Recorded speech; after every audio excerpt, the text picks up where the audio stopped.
ஸ்ரீ வாசுதேவ மகாத்மியம் 12ஆம் அத்தியாயம். பெருங்கடலை கடைதல். 14 விலை மதிப்பற்ற இரத்தினங்களின் பிறப்பு.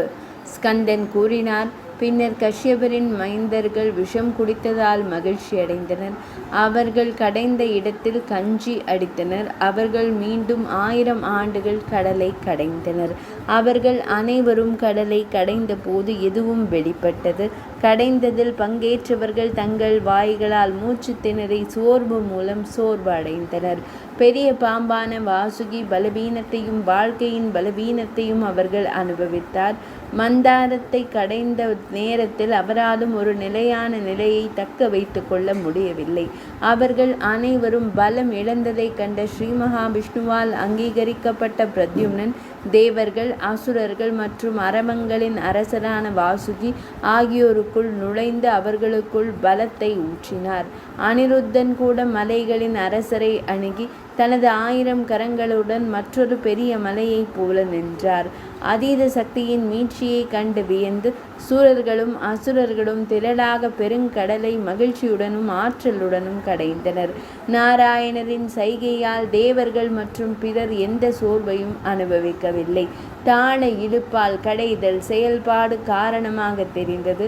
பெருங்கடல் அசைந்து அசைக்கப்பட்ட போது மருத்துவ தாவரங்களின் கசிவும் சாறுகளும் அதில் சுற்றிலும் பாய்ந்தன. கசக்கப்படும் நிலையில் இருந்த நீர் தேக்கத்திலிருந்து அழகு மற்றும் மருத்துவ மூலிகைகளின் தலைமை தெய்வம் என்று அழைக்கப்படும் சந்திரன் வெளிப்பட்டது. பின்னர் அனைத்து பசுக்களின் தலைமை தெய்வமான அனைவரின் விருப்பங்களையும் நிறைவேற்றும் சந்திரனை போன்ற பளபளப்புடன் ஹவிர்தானி பசு வெளிப்பட்டது. பின்னர் அனைத்து குதிரைகளின் தலைமை தெய்வமான ஒரு வெள்ளை குதிரை வெளிப்பட்டது. 4 தந்தங்களையும் சந்திரனை போன்ற பளபளப்பையும் கொண்ட யானைகளின் அரசனான ஐராவதம் வெளிப்பட்டது. பின்னர் அனைத்து மரங்களின் அரசரான சொர்க்க மரமான பாரிஜாதம் வெளிப்பட்டது. பின்னர் கௌஸ்துப மணி தாமரை நிற மாணிக்கமான சிறந்த ரத்தினம் வெளிப்பட்டது. பின்னர் அழகின் கொள்கலன்களான அப்சரசுகள், அதாவது தேவலோக பெண்கள் பிறந்தனர், அதாவது வெளிப்பட்டனர். பின்னர் அனைவரையும் குடித்துவிடும் தெய்வமான மது தேவி பிறந்தாள். பின்னர் அனைத்து ஆயுதங்களுக்கும் தலைமை தெய்வமான சார்ங்கம் என்னும் வில் வெளிவந்தது. பின்னர் பாஞ்சஜன்யம், அனைத்து இசை கருவிகளின் உச்ச தெய்வமான சங்கம் வெளிப்பட்டது. பின்னர் சந்திர கடவுள் பாரிஜாதம், சூரிய பாதையை நாடிய தெய்வீக கன்னிகைகளின் கூட்டமும் உடனடியாக அங்கே நின்றனர். தைத்தியர்களின் தலைவர்கள் உடனடியாக குதிரைகளின் அரசரையும் வாருணியையும் பிடித்து கொண்டனர். அதே நேரத்தில் தேவர்களின் அரசரான தேவேந்திரன் ஸ்ரீஹரியின் சம்மதத்துடன் ஐராவதத்தை கைப்பற்றினான். இரத்தின கௌஸ்துபம், சார்ங்கம் என்னும் வில் மற்றும் சங்கமான பாஞ்சஜன்யம் ஸ்ரீ மகாவிஷ்ணுவிடம் மட்டுமே சென்றன. அவர்கள் அனைவரும் ஹவிர்தானியை பசுவை முனிவர்களுக்கு கொடுத்தனர். பெருங்கடல் மீண்டும் கலக்கப்படும் போது ஸ்ரீதானே 3 உலகங்களையும் தனது பார்வையால் மகிழ்வித்து அனைத்தின் மகிமையையும் மிஞ்சினார். அனைத்து சூரர்கள், அசுரர்கள், மனிதர்கள் அவளை பிடிக்க விரும்பினர். ஆனால் யாராலும் அவளுடைய புத்திசாலித்தனத்தையும் சக்தியையும் அணுக முடியவில்லை. அவள் ஸ்ரீ என்று அறிந்து அவள் கையில் தாமரையை ஏந்தி இருப்பதைக் கண்டு வாசவரும் கடவுளான பிரம்மதேவரும் அவளை அறிந்த மற்றவர்களும் மிகவும் மகிழ்ச்சி அடைந்தனர். பெருங்கடல் தானே நேரில் வந்து இவள் என் மகள் என்று கூறி அவளை தன் மடியில் வைத்துக்கொண்டு ஒரு தங்க இருக்கையில் அமர்த்தியது.